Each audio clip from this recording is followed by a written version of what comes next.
Hi everyone, MCQ exam master के आज के नए वीडियो में आप सभी का स्वागत है। जैसा कि आपने थंबनेल में देखा है, आज हम डिस्कस करने वाले हैं कंप्यूटर सब्जेक्ट के लिए 70 top most and unique MCQs. आज की वीडियो में डिस्कस किए जाने वाले एमसीक्यूज के लिए सिलेबस आप यहाँ स्क्रीन पर देख सकते हैं। यह सिलेबस सभी तरह की कॉम्पिटिटिव एग्जाम्स के लिए कॉमन रहता है। हालांकि यहाँ पर कुछ एडवांस टॉपिक भी लिए गए हैं, जिससे रिलेटेड क्वेश्चन हम इस वीडियो की लास्ट में देखेंगे, ताकि ज़्यादा से ज़्यादा व्यूअर्स इस वीडियो के शुरू के क्वेश्चन से बेनिफिट ले सकें। आगे बढ़ने से पहले मैं ये बताना चाहूँगा कि ये सभी एमसीक्यूज जो हैं वो आरएसएसबी द्वारा आयोजित एनएचएम डेटा एंट्री ऑपरेटर की पोस्ट के एग्जाम में पूछे गए थे। क्योंकि ये एक कॉन्ट्रेक्चुअल पोस्ट थी, केवल इसीलिए आप इसे लाइटली ना लें, क्योंकि इन एमसीक्यूज का लेवल काफ़ी अच्छा था और काफ़ी ज़्यादा संभावनाएं हैं कि इस तरह के क्वेश्चंस सभी तरह के कॉम्पिटिटिव एग्जाम्स जैसे कि 4th ग्रेड से लेकर ऑफिसर रैंक तक के एग्जाम में पूछे जा सकते हैं। साथ ही साथ यह इसीलिए भी इम्पोर्टेंट है कि यह एग्जाम एक कंप्यूटर डोमिनेटिंग सब्जेक्ट की थी एवं एग्जामिनर द्वारा पूछे गए सभी सवाल इजीली आपको कहीं पर भी नहीं मिलेंगे। तो इस तरह के एमसीक्यूज की प्रैक्टिस से आप अपने प्रिपरेशन लेवल को सिलेक्शन की तरफ एक कदम और आगे बढ़ा सकते हैं। इस पोस्ट के लिए एग्जाम डेट आप देख सकते हैं 10 जून 2025 था, जो कि करंट ईयर का ही है। इसीलिए भी काफ़ी ज़्यादा चांसेस हैं कि इस तरह के क्वेश्चंस आगे होने वाली एग्जाम्स में पूछे जा सकते हैं। आइए हम ज़्यादा टाइम ना लेते हुए आज के एमसीक्यूज को स्टार्ट करते हैं। आज का फर्स्ट क्वेश्चन है, what does the formatting tool bar in A presentation tool provide. सवाल में पूछा गया है कि प्रेजेंटेशन टूल यानी कि पावर पॉइंट प्रेजेंटेशन में कार्य करते समय फॉर्मेटिंग टूल बार क्यों दिया जाता है। दिए गए ऑप्शंस आप यहाँ रीड कर सकते हैं। इसके लिए राइट आंसर है option B, options for text formatting. Text formatting करने के लिए जितने भी ऑप्शंस होते हैं वो फॉर्मेटिंग टूल बार में अवेलेबल रहते हैं। इसे आप यहाँ स्क्रीन पर विजुअलाइज कर सकते हैं। आगे वीडियो में जहाँ जहाँ भी इंपॉर्टेंट रहेगा वहाँ पर इसी तरह हेल्प करने के लिए या समझने के लिए कुछ विजुअलाइजेशन या एक्सप्लेनेशन आपको स्क्रीन पर दिए जाएंगे। ज़्यादा टाइम ना लगाते हुए हम बहुत फास्ट चलेंगे, क्योंकि हमें आगे और ज़्यादा क्वेश्चंस करने हैं। नेक्स्ट क्वेश्चन है, वो invented the world wide web. इसमें पूछा गया है वर्ल्ड वाइड वेब का खोजकर्ता या उसका आविष्कारक कौन है। डब्ल्यू के नाम से भी इसे हम जानते हैं। दिए गए ऑप्शंस में से राइट आंसर है option C, Tim Berners Lee ने इसका इन्वेंशन किया था। ऑप्शन में दिए गए बाकी सभी इन्वेंटर्स ने क्या इन्वेंट किया था उसके लिए आप स्क्रीन पर देख सकते हैं। नेक्स्ट क्वेश्चन पर चलते हैं, which formatting feature of a spreadsheet helps in adding borders around cells. सवाल में पूछा गया है कि स्प्रेडशीट यानी कि माइक्रोसॉफ्ट एक्सेल की जो वर्कशीट होती है उसमें किसी भी सेल पर बॉर्डर बनाने के लिए हम किस फॉर्मेटिंग फीचर या टूल का इस्तेमाल करते हैं। ये एक सिंपल क्वेश्चन है। इसके लिए राइट आंसर रहेगा option C, borders. Next move करते हैं, which of the following types of malware does not require a host program to replicate. इस सवाल में पूछा गया है कि ऐसा कौन सा मेलवेयर है जिसे कि अपना फैलाव करने के लिए या बढ़ने के लिए किसी भी होस्ट प्रोग्राम की जरूरत नहीं होती है। इसके लिए राइट आंसर रहेगा ऑप्शंस में से ऑप्शन बी, वर्म्स को होस्ट प्रोग्राम की जरूरत नहीं होती है। यहाँ पर एस्पिरेंट्स को वायरस एंड वर्म्स के रेप्लिकेशन में काफ़ी ज़्यादा कन्फ्यूजन रहता है, तो आप दोनों का जो डिफरेंस है वो यहाँ स्क्रीन पर क्लियर कर सकते हैं। नेक्स्ट क्वेश्चन की ओर मूव करते हैं, which of the following is not A primary objective of an operating system. सवाल में पूछा गया है कि किसी भी ऑपरेटिंग सिस्टम का कौन सा दिए गए ऑप्शंस में से मुख्य कार्य नहीं है या मुख्य कारण नहीं है। दिए गए ऑप्शंस आप जरूर रीड करें। इस तरह के लेंथी ऑप्शंस में एस्पिरेंट्स जनरली कंफ्यूज हो जाते हैं। इसके लिए राइट आंसर रहेगा option A, to manage human thinking. मानवीय सोच को ट्रैक करना या उसे मेंटेन करना या मैनेज करना किसी भी ऑपरेटिंग सिस्टम का कार्य नहीं होता है। नेक्स्ट क्वेश्चन पर चलते हैं, what is a task is in execution code. पूछा गया है कि कोई भी टास्क जो एग्जीक्यूट हो रहा होता है उसे हम क्या कहते हैं, ये हमें कंप्यूटर के पर्सपेक्टिव में बताना है। सिंपल क्वेश्चन है। इसके लिए राइट आंसर रहेगा ऑप्शन बी, प्रोसेस। हम इस नाम से किसी भी टास्क के एग्जीक्यूशन को जानते हैं। अगले क्वेश्चन की तरफ चलते हैं, what is the primary function of A modem. हमें बताना है कि मॉडेम का मुख्य कार्य क्या रहता है। दिए गए ऑप्शन आप जरूर रीड करें। इस क्वेश्चन के लिए राइट आंसर है option A, to convert a digital data into analog signal and vice versa. किसी भी डिजिटल डेटा को एनालॉग सिग्नल में कन्वर्ट करना या एनालॉग डेटा को डिजिटल सिग्नल्स में कन्वर्ट करना मॉडेम का कार्य होता है। मॉडेम का फुल फॉर्म यहाँ मॉड्यूलेशन डीमॉड्यूलेशन से होता है। नेक्स्ट मूव करते हैं, which of the following is the primary function of RAM in a computer system. हमें बताना है कंप्यूटर सिस्टम में रैम यानी रैंडम एक्सेस मेमोरी का मुख्य कार्य क्या रहता है। दिए गए ऑप्शंस में से इसके लिए राइट आंसर है option B, store data temporary while computer is working. जबकि हमारा कंप्यूटर कार्य कर रहा होता है तब जो भी डेटा टेम्परेरी यानी कुछ समय के लिए स्टोर करना रहता है तो उसको रैम में स्टोर किया जाता है। अगले क्वेश्चन की तरफ हम लोग बढ़ते हैं। नेक्स्ट क्वेश्चन है, what type of cookies get recreated alter being deleted. इसमें पूछा गया है कि ऐसा कौन सा कुकी है जो दोबारा से जनरेट हो जाता है जबकि हम उसे एक बार डिलीट कर देते हैं। ये क्वेश्चन काफ़ी ज़्यादा एग्जाम्स में आजकल पूछा जा रहा है, तो ये एक इंपॉर्टेंट क्वेश्चन है। इसके लिए राइट आंसर है ऑप्शन डी, ज़ॉम्बी कुकीज उन्हें कहा जाता है। एक्सप्लेनेशन आप यहाँ स्क्रीन पर देख सकते हैं। हम लोग आगे बढ़ते हैं। अगला क्वेश्चन है which of the following hackers use their skills to help organisations by identifying and fixing their vulnerabilities. इस क्वेश्चन में पूछा गया है कि दिए गए ऑप्शंस में से कौन सा वो हैकर्स है या टाइप ऑफ हैकर है जो अपनी स्किल्स का यूज करके किसी भी ऑर्गेनाइजेशन या संस्था में आइडेंटिफाई करता है, पहचान करता है और कोशिश करता है सही करने की उन कमियों को जो कि उनके सिस्टम्स में अवेलेबल है। तो हमें दिए गए ऑप्शंस में से राइट आंसर बताना है। इसके लिए राइट आंसर रहेगा option B, white hat hackers उन्हें कहा जाता है। आप यहाँ स्क्रीन पर डिफरेंट टाइप ऑफ हैकर्स देख सकते हैं, इन्हें आप जरूर याद करके जाएं।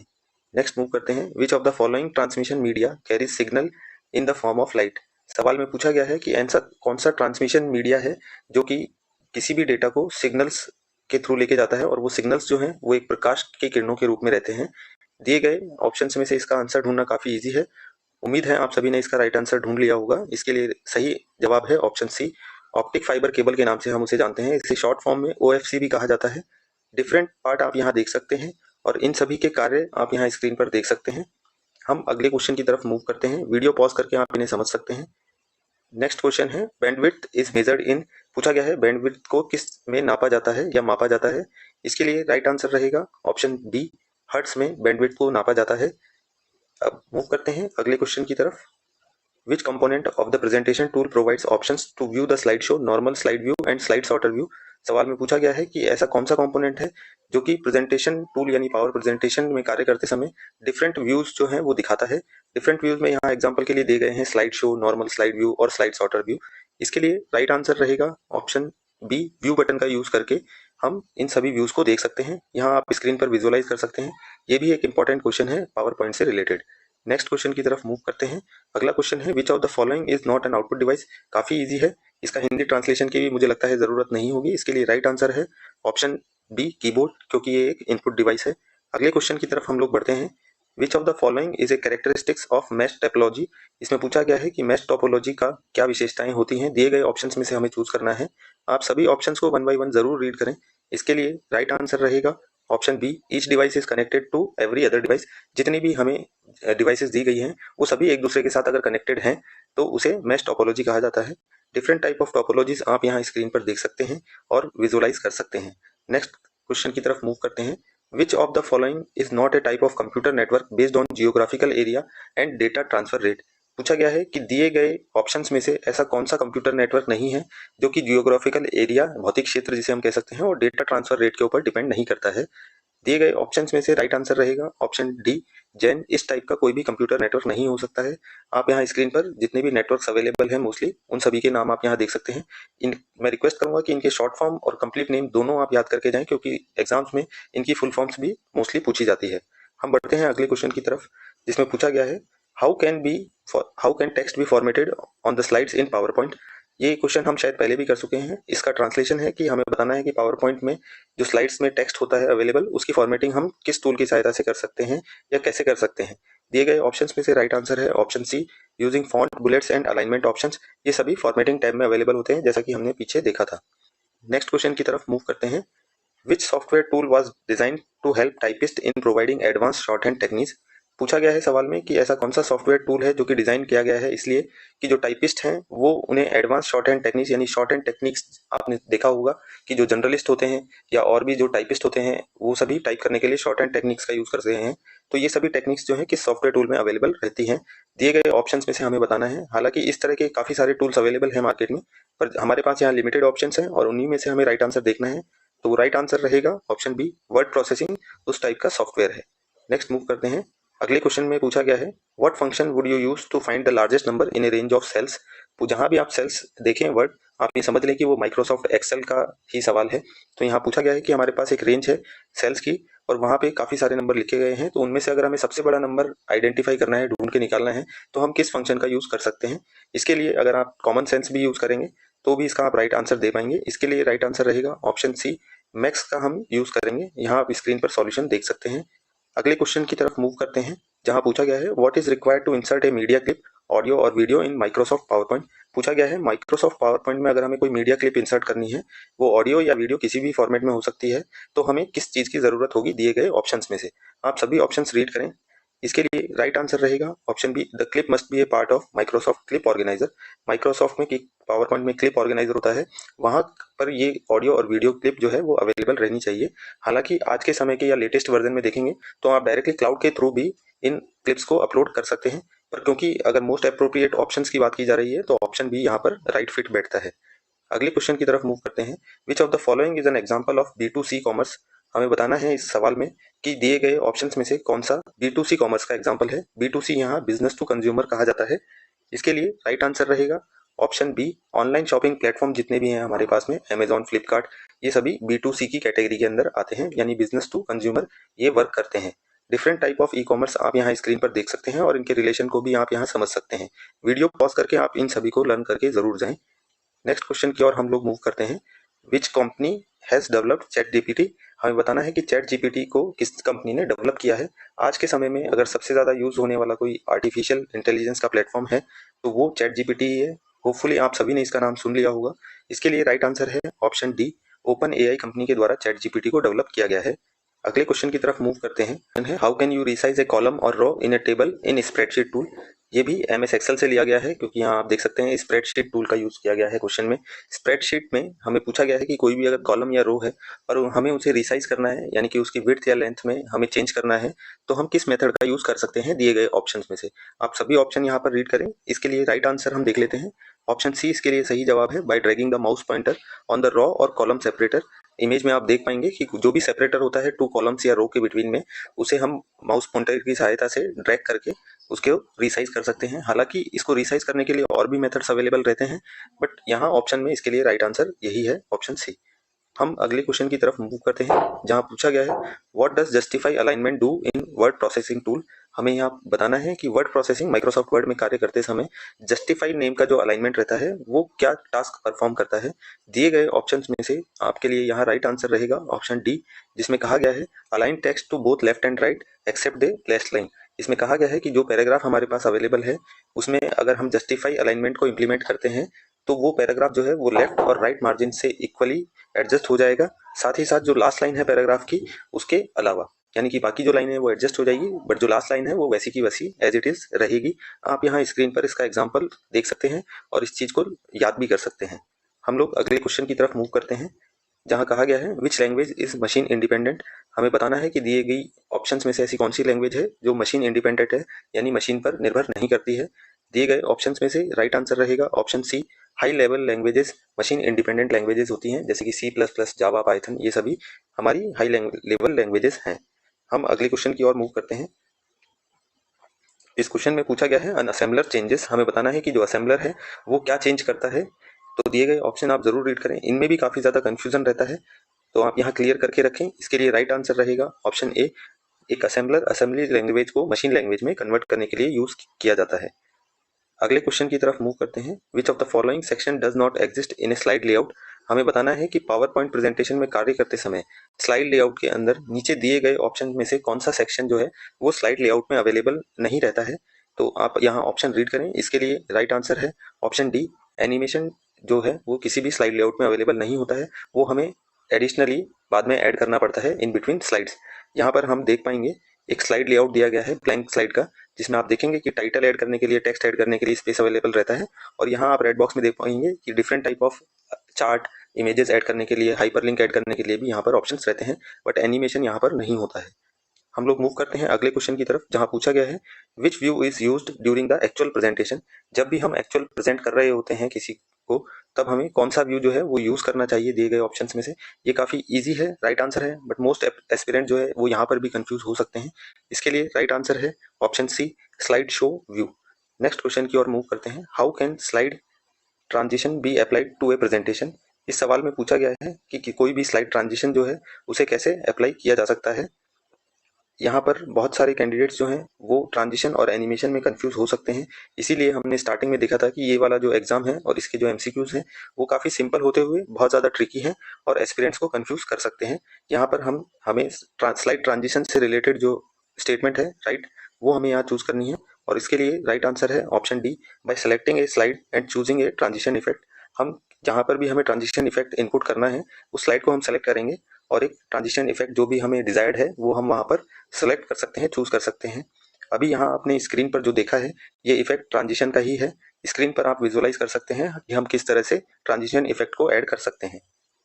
अगला क्वेश्चन है, a business purchasing components from suppliers for manufacturing is an example of blank space commerce. हमें यह बताना है कि कोई एक बिजनेस है जो कि कुछ कंपोनेंट खरीद रहा है किसी सप्लायर से ताकि वो कोई प्रोडक्ट जो है वो मैन्युफैक्चर कर पाए। तो इस तरह की जो खरीद फरोख्त है या परचेजिंग है वो किस तरह के कॉमर्स में इंक्लूड की जाएगी दिए गए ऑप्शंस में से। इस सवाल के लिए राइट आंसर रहेगा ऑप्शन ए, इसे B2B में माना जाएगा, यानी कि बिजनेस टू बिजनेस कॉमर्स में इस प्रोसेस को लिया जाएगा। हम लोग अगले क्वेश्चन की तरफ मूव करते हैं जहां पूछा गया है, what type of memory is used to store data that is rarely changed such as the system firmware. हमें बताना है इस सवाल में कि कोई भी ऐसी मेमोरी है जो कि डेटा को स्टोर करके रखती है लेकिन उसे बहुत मुश्किल से या बहुत कम बार चेंज किया जाता है, जैसे कि सिस्टम फर्मवेयर को चेंज किया जाता है। तो हमें दिए गए ऑप्शन में से राइट आंसर बताना है। इसके लिए सही जवाब रहेगा ऑप्शन बी, रोम, यानी कि रीड ओनली मेमोरी जो है वो एज ए फर्मवेयर यूज की जाती है और उसका जो डेटा है वो बहुत रेयरली या बहुत कम मुश्किल से हम लोग चेंज करते हैं। नेक्स्ट क्वेश्चन की ओर मूव करते हैं। क्वेश्चन 32 जहां पूछा गया है, what is the space left on one side of a document for stitching and binding called. सवाल में पूछा गया है कि किसी भी डॉक्यूमेंट में लेफ्ट साइड में या एक तरफ में एक स्पेस छोड़ा जाता है ताकि बाद में उसकी स्टिचिंग यानी सिलाई और या फिर बाइंडिंग की जाए, जैसा कि आपने किताबों में देखा होगा या स्पाइरल बाइंडिंग करते समय नोट्स में देखा होगा। ये एक काफ़ी इंपॉर्टेंट क्वेश्चन है, ईजी है और काफ़ी ट्रिकी भी है, बहुत कम लोगों को इसके बारे में पता होगा। इसके लिए राइट आंसर रहेगा ऑप्शन बी, गटर उस मार्जिन को कहा जाता है। यहाँ पर आप मार्जिन दो तरह के विजुअलाइज कर सकते हैं। हम लोग मूव करते हैं नेक्स्ट क्वेश्चन की तरफ जिसमें पूछा गया है, what can you do with auto shapes in A presentation. हम एक प्रेजेंटेशन में जो ऑटो शेप्स होती हैं उनके साथ साथ में कौन कौन से टास्क परफॉर्म कर सकते हैं या क्या क्या चीज़ें हम उसमें ऐड कर सकते हैं। दिए गए ऑप्शन यहाँ जरूर रीड करें। ये एक सिंपल क्वेश्चन है जिसके लिए राइट आंसर है ऑप्शन डी, जिसमें कहा गया है add text and graphics attributes to the shape. हम उस शेप में टेक्स्ट ऐड कर सकते हैं और उसके जो शेप के एट्रीब्यूट्स हैं ग्राफिक्स वाले उनको मॉडिफाई कर सकते हैं। नेक्स्ट क्वेश्चन की तरफ मूव करते हैं, which function can replace the plus operator to add numbers. इस सवाल में पूछा गया है कि हम किसी भी चीज़ों को जोड़ने के लिए, नंबर्स को जोड़ने के लिए प्लस ऑपरेटर की जगह और किस चीज़ का इस्तेमाल कर सकते हैं। दिए गए ऑप्शंस में से काफ़ी इजी आंसर रहेगा इसका ऑप्शन बी, सम का हम यूज़ कर सकते हैं। अगले क्वेश्चन की ओर मूव करते हैं जिसमें कहा गया है, blank space is a security feature that encrypts drivers to protect data from theft. इसमें पूछा गया है कि ऐसा कौन सा सिक्योरिटी फीचर है जो किन्हीं भी ड्राइव्स यानी कि स्टोरेज ड्राइव्स की यहाँ पर बात हो रही है उसमें अवेलेबल डेटा को चोरी होने से रोकता है। यहाँ पर बहुत सारे एस्पिरेंट्स इसका आंसर हो सकता है ऑप्शन ए, यानी कि डिजी लॉकर दें। इसीलिए हमने स्टार्टिंग में कहा था कि ये जो एमसीक्यूज हैं ये काफ़ी इंपॉर्टेंट हैं और यूनिक हैं, आपको ये इजीली नहीं मिलेंगे और काफ़ी कंफ्यूजिंग इनके ऑप्शंस हैं। इसके लिए राइट आंसर है ऑप्शन बी, बिट लॉकर उस सिक्योरिटी फीचर का नाम है या वो सिक्योरिटी टूल है। एक्सप्लेनेशन आप यहाँ स्क्रीन पर देख सकते हैं। हम लोग नेक्स्ट क्वेश्चन की तरफ मूव करते हैं जहाँ कहा गया है, blank space refers to cell E8 of sheet named my sheet in MS Excel. इसमें पूछा गया है कि कौन सा एड्रेस उस सेल को रेफर करेगा अगर उस शीट का नाम यानी MS एक्सेल में जो वर्कबुक है उसका नाम जो है वो माई शीट है और हम उसकी E8 सेल पर हम पॉइंट करना चाहते हैं। तो इसके लिए राइट रेफरेंस एड्रेस रहेगा ऑप्शन बी, आप यहाँ स्क्रीन पर देख सकते हैं और मैं रिक्वेस्ट करूंगा प्रैक्टिकली भी आप इसे MS एक्सेल में ट्राई करें ताकि आप इन चीज़ों को लर्न कर पाएं। और ये काफ़ी सिंपल सिलेबस से लिया गया काफ़ी हार्ड और टफ क्वेश्चन है what is the type of cell reference that changes when a formula is copied to another cell. यहाँ इस सवाल में हमें बताना है कि ऐसा कौन सा सेल रेफरेंस है जो कि जब हम किसी एक सेल से कॉपी करके दूसरी सेल में पेस्ट करते हैं तो उसमें जो फॉर्मूला अवेलेबल रहता है वो दूसरी सेल के अकॉर्डिंगली चेंज हो जाता है। हमें उस सेल रेफरेंस का नाम बताना है। दिए गए ऑप्शंस में से राइट आंसर रहेगा ऑप्शन बी, रिलेटिव रेफरेंस। मैं यहाँ आपको थोड़ा सा क्लियर करना चाहूँगा कि MS एक्सेल में सेल के लिए दो टाइप के रेफरेंसेस लिए जाते हैं, absolute and relative reference. Absolute reference में ये किया जाता है कि जब हम उसे कॉपी करके एक सेल से दूसरी सेल में लेके जाते हैं तो जो फॉर्मूला है वो एज इट इज रहता है, उसमें कोई भी चेंजेस नहीं होते हैं। जबकि रिलेटिव रेफरेंस के अंदर जब हम एक सेल से दूसरी सेल के अंदर जाते हैं, कॉपी करते हैं फॉर्मूला को, तो वो दूसरी सेल के अकॉर्डिंग जो है वैल्यूज वो चेंज कर लेता है। इन्हीं चीज़ों को यहाँ पर विजुअलाइज करने के लिए दिखाया गया है जहाँ आप कॉलम बी में देख सकते हैं कि जो बातें मैं आपको समझाना चाह रहा हूँ वो वहाँ पर कैसी दिखती हैं। इस सवाल में ये पूछा गया था जिसके लिए राइट आंसर रिलेटिव रेफरेंस है। इसके साथ ही एक चीज़ और ऐड करना चाहूँगा कि माइक्रोसॉफ्ट एक्सेल में जब हम कार्य कर रहे होते हैं तो बाय डिफॉल्ट जो रेफरेंस मोड रहता है वो होता है रिलेटिव रेफरेंस ही। अब बढ़ते हैं अगले क्वेश्चन की तरफ। अगला क्वेश्चन है, in spreadsheet tool given the formula in cell E7 if copied to cell E8 the formula becomes. हमें यहाँ सवाल में एक फॉर्मूला दिया गया है जो कि सेल E7 में अवेलेबल है और हमसे पूछा गया है कि अगर हम उसे सेल E8 के अंदर कॉपी करते हैं तो वो फॉर्मूला क्या बन जाएगा। तो जैसा कि हमने पिछले क्वेश्चन में देखा था और मैंने आपको बताया था कि यहाँ पर MS एक्सेल में बाय डिफॉल्ट रेफरेंस जो लिया जाता है सेल का वो रिलेटिव रेफरेंस लिया जाता है और रिलेटिव रेफरेंस के अंदर फॉर्मूला नेक्स्ट जो सेल जिसमें हम कॉपी कर रहे होते हैं वहां जाके अकॉर्डिंगली चेंज हो जाता है। तो इसके लिए राइट आंसर रहेगा ऑप्शन ए, जहां पर ये फॉर्मूला चेंज हो चुका है, B5 से B6 के अंदर अपडेट हो चुका है। नेक्स्ट क्वेश्चन की तरफ मूव करते हैं।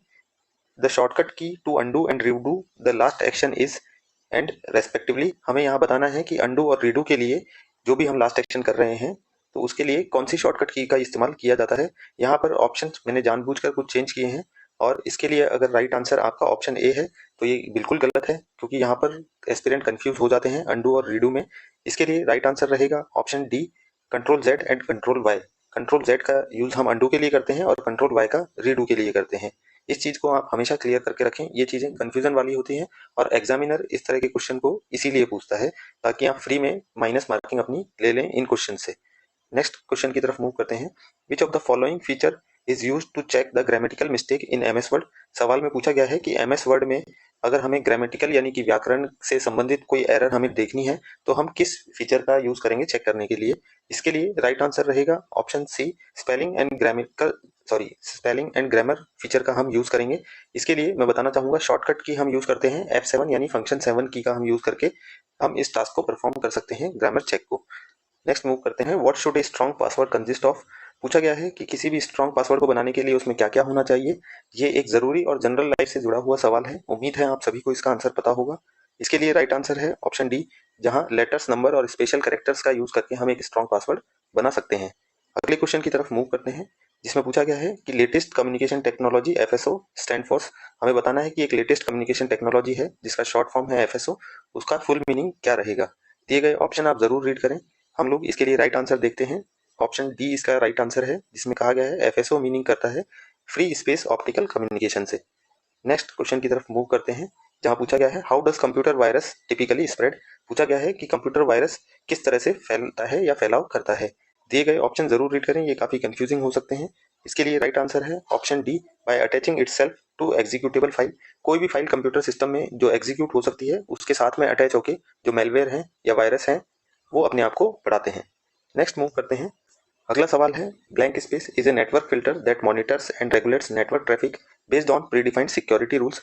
सवाल में हमें पूछा गया है कि ऐसा कौन सा नेटवर्क फिल्टर है दिए गए ऑप्शंस में से जो मॉनिटर करता है और रेगुलेट करता है ट्रैफिक को जो कि नेटवर्क पे अवेलेबल है और जो बेस करता है या जिसका आधार जो है वो कोई जो रूल्स हमने बनाए हुए हैं सिक्योरिटी के उनके अकॉर्डिंगली वो वर्क करता है। तो दिए गए ऑप्शंस में से राइट आंसर है ऑप्शन ए, फायरवॉल उस नेटवर्क फिल्टर को कहा जाता है या सिक्योरिटी सिस्टम भी हम उसे जानते हैं। नेक्स्ट क्वेश्चन की ओर मूव करते हैं। What is the main focus of the IT act 2000 as amended in 2008 in India. सवाल में पूछा गया है जो इंफॉर्मेशन टेक्नोलॉजी एक्ट है 2000 में जो आया था उसका अमेंडमेंट 2008 में किया गया था। तो 2008 में क्या क्या चीजें जो है उसमें ऐड की गई हैं वो हमें यहाँ दिए गए ऑप्शंस में से बतानी है। इसके लिए राइट आंसर है ऑप्शन बी, जिसमें कहा गया है to outline cyber crimes and penalties. 2008 के अमेंडमेंट में साइबर क्राइम्स को बताया गया है, साथ ही साथ उनसे जुड़ी हुई पेनल्टीज को इसमें अमेंड किया गया है या संशोधन किया गया है। क्वेश्चन है robot developed to fight disease like Ebola virus is. सवाल में पूछा गया है कि एबोला वायरस जैसे डिजीज को रोकने के लिए या उसको फाइट करने के लिए हमने किस तरह के रोबोट जो है वो डेवलप किए थे, उसका नाम हमें बताना है। बहुत सारे एस्पिरेंट्स को लग सकता है कि ये एक अननेसेसरी क्वेश्चन है, बट ऐसा नहीं है, ये लेटेस्ट टेक्नोलॉजी से रिलेटेड है।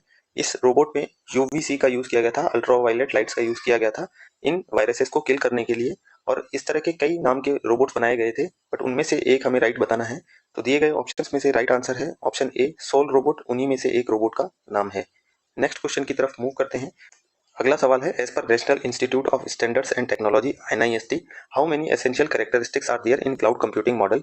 हमें यहाँ सवाल में पूछा गया है कि NIST के अकॉर्डिंग क्लाउड कंप्यूटिंग मॉडल के लिए कितनी जरूरी विशेषताएं बताई गई हैं NIST ने। तो दिए गए ऑप्शंस में से राइट आंसर रहेगा ऑप्शन सी, 5 कैरेक्टरिस्टिक्स बताई गई हैं। जैसा कि हम जानते हैं कि कंप्यूटर के लिए भी कुछ कैरेक्टरिस्टिक्स होती हैं, उसी तरह से क्लाउड कंप्यूटिंग मॉडल के लिए भी कुछ विशेषताएं रहती हैं। आप यहाँ स्क्रीन पर उन विशेषताओं को देख सकते हैं। मैं यहाँ उन एस्पिरेंट्स या उन व्यूअर्स को ये बताना चाहूँगा कि इससे आगे थोड़ा एडवांस लेवल के टॉपिक के क्वेश्चन है। जिन एस्पिरेंट्स के सिलेबस में यहाँ तक के टॉपिक थे या इजी टॉपिक्स थे वो आप यहाँ तक के वीडियो से बेनिफिट ले सकते हैं। आगे आप स्किप करके हमारे चैनल पर अदर प्लेलिस्ट देख सकते हैं। जिन एस्पिरेंट्स को एडवांस लेवल के जैसे कि database management system, cloud computing, servers and languages के क्वेश्चन देखने हैं वो आप वीडियो में बने रह सकते हैं और इस वीडियो का बेनिफिट ले सकते हैं। हम ऑलरेडी काफ़ी टाइम लगा चुके हैं तो आगे के क्वेश्चन हम बहुत फास्ट करेंगे। मूव करते हैं नेक्स्ट क्वेश्चन की तरफ जिसमें पूछा गया है the primary purpose of measure service in cloud computing is to. सवाल में पूछा गया है क्लाउड कंप्यूटिंग में मेजर्ड सर्विस का मुख्य उद्देश्य क्या रहता है। दिए गए ऑप्शन आप यहाँ जल्दी रीड करें। इसके लिए राइट आंसर है option C, monitor and optimise resource uses automatically. Next question की ओर मूव करते हैं। Which of the following is not a cloud computing model. हमें यहाँ डिफरेंट टाइप के नेम्स दिए गए हैं और बताना है कि कौन सा जो है वो क्लाउड कंप्यूटिंग मॉडल का एग्जाम्पल नहीं है। इसके लिए राइट आंसर रहेगा ऑप्शन डी, कुबरनेट्स इसका एग्जाम्पल नहीं है। बाकी सभी क्लाउड कंप्यूटिंग मॉडल्स हैं। सभी की फुल फॉर्म आप यहाँ स्क्रीन पर देख सकते हैं। नेक्स्ट मूव करते हैं। नेक्स्ट क्वेश्चन है which cloud service model enables users to use tools supplied by the provider to deploy their own application. सवाल में पूछा गया है कि कौन सा क्लाउड सर्विस मॉडल है जो अलाउ करता है यूजर्स को उन्हें अपने तरह की जो एप्लीकेशन हैं उनको डिप्लॉय करने के लिए। इसके लिए राइट आंसर रहेगा ऑप्शन बी, पास हम उसे कहते हैं। जैसा कि आपने पहले देखा था, पास का मतलब प्लेटफॉर्म एज ए सर्विस है। नेक्स्ट क्वेश्चन की ओर मूव करते हैं। What type of information does a DNS server maintain. पूछा गया है कि डीएनएस सर्वर किस तरह की इन्फॉर्मेशन को मेंटेन करता है या देखरेख करता है।